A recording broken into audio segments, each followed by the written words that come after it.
السلام عليكم ورحمة الله وبركاته. إن الحمد لله رب العالمين والصلاة والسلام على نبينا محمد صلى الله عليه وسلم وعلى آله وأصحابه ومن تبعهم بإحسان إلى يوم الدين أما بعد. ഏറെ സ്നേഹബഹുമാനമുള്ള വിശുദ്ധ ഖുർആൻ പഠിതാക്കളെ, ഇൻഷാ അല്ലാഹ് ഇന്ന് നമ്മൾ പഠന വിധേയമാക്കുന്നത് സൂറത്തു മുൽക്കിലെ 2-ാമത്തെ ആയത്താണ്. أعوذ بالله من الشيطان الرجيم الذي خلق الموت والحياة ليبلوكم أيكم أحسن عملا وهو العزيز الغفور. നിങ്ങളിൽ ആരാണ് കൂടുതൽ നന്നായി പ്രവർത്തിക്കുന്നവർ എന്ന് പരീക്ഷിക്കുവാൻ വേണ്ടി മരണവും ജീവിതവും സൃഷ്ടിച്ചവനാകുന്നു അവൻ. അവൻ പ്രതാപശാലിയും ഏറെ പൊറുക്കുന്നവനുമാകുന്നു. മനുഷ്യജന്മവുമായി ബന്ധപ്പെട്ട് നാം നോക്കിക്കഴിഞ്ഞാൽ വിശുദ്ധ ഖുർആനിൽ പറയുന്നുണ്ട്, ഏകദേശം 7 ഘട്ടങ്ങളിലായിട്ടാണ് മനുഷ്യൻ്റെ ഈ ഒരു അവസ്ഥയിലേക്ക്, അതായത് ഒരു പൂർണ്ണ രൂപത്തിലേക്ക് വരുന്നത്. അതിൽ ആദ്യത്തേത് മണ്ണാണ്. അവൻ്റെ തുടക്കം മണ്ണിൽ നിന്നാകും. മിൻ തുറാബ്, മനുഷ്യൻ്റെ ആദ്യ പിതാവായ ആദം അലൈഹിസ്സലാം മണ്ണിൽ നിന്നാണ്. അതുപോലെ മണ്ണിൽ നിന്ന് തന്നെയാണ് മനുഷ്യൻ്റെ ബീജത്തിൻ്റെ ഉത്ഭവം. 2-ാമത്തെ ഘട്ടം എന്ന് പറയുന്നത് ശുക്ലബീജത്തിൽ നിന്ന് തുടങ്ങുന്നു. സുമ്മ മിൻ നുതുഫ, ശുക്ലജലത്തിൻ്റെ ഏറ്റവും ചെറിയ ഒരംശം മാതാവിൻ്റെ ഗർഭാശയത്തിൽ പ്രവേശിക്കുന്നു.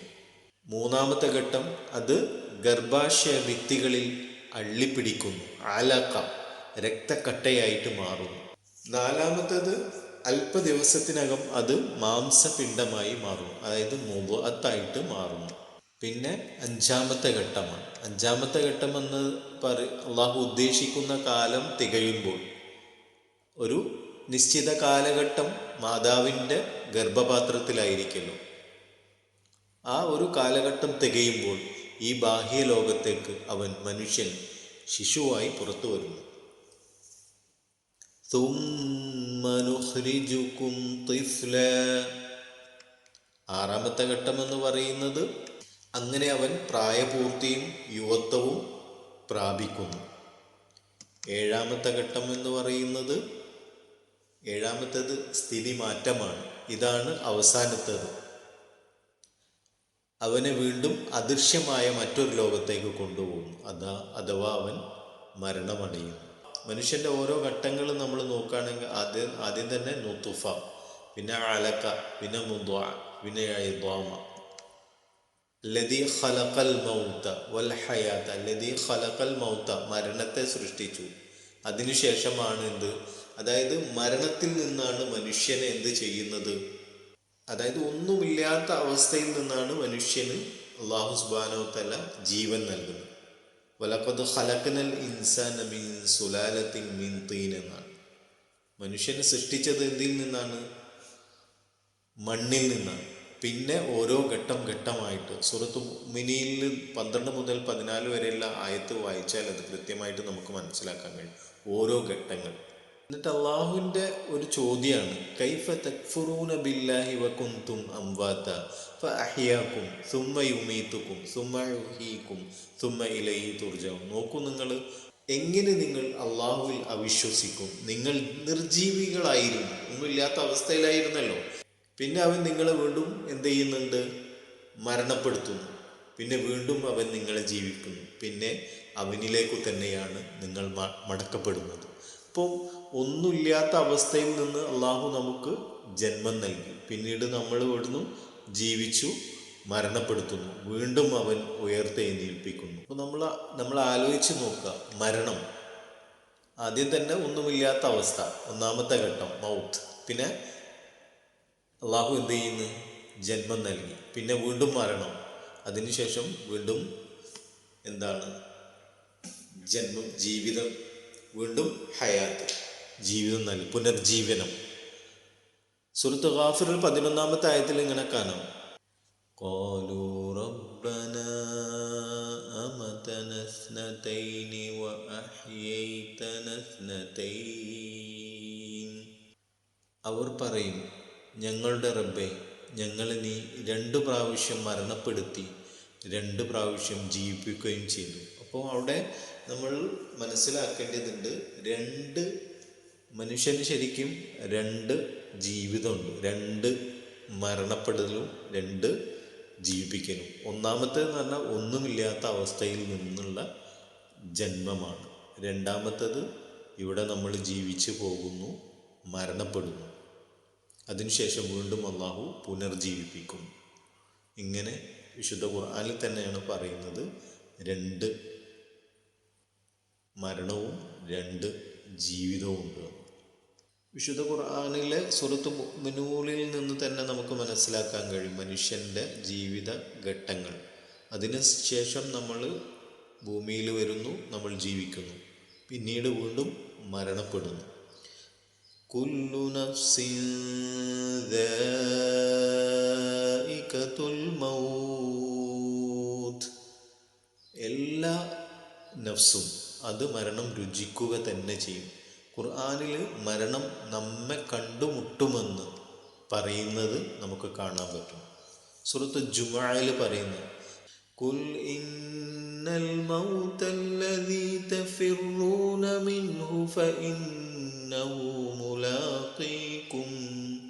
പറയുക, നിങ്ങൾ പേടിച്ചോടിപ്പോകുന്നതായ ആ മരണം നിശ്ചയമായും അത് നിങ്ങളുമായി കണ്ടുമുട്ടുന്നതാണ് എന്നാണ്. മരണത്തിൽ നിന്ന് ഒരിക്കലും നമുക്ക് രക്ഷപ്പെടാൻ സാധിക്കില്ല എന്നാണ് ഈ ഓരോ ആയത്തുകളിൽ നിന്ന് നമുക്ക് മനസ്സിലാക്കാൻ കഴിയുന്നത്. അല്ലദീ ഖലഖൽ മൗത വൽ ഹയാത ലിയബ്ലുവക്കും അയ്യുക്കും അഹ്സനു അമല. നിങ്ങളിൽ ഏറ്റവും നല്ലത് പ്രവർത്തിക്കുന്നത് ആരാണെന്ന് അറിയാൻ വേണ്ടിയിട്ടാണ് മരണവും ജീവിതവും ഒക്കെ നൽകിയിട്ടുള്ളത്. വഹുവൽ അസീസുൽ ഗഫൂർ. അല്ലാഹു ഏറെ പ്രതാപശാലിയും ഏറെ പൊറുക്കുന്നതുവനുമാണ്. നമ്മുടെ മരണം, നമ്മൾ പോയി കിടന്നുറങ്ങേണ്ട സ്ഥലം, 6 അടി മണ്ണിനെ കുറിച്ചൊക്കെ നാം ആലോചിച്ച് നോക്കുക.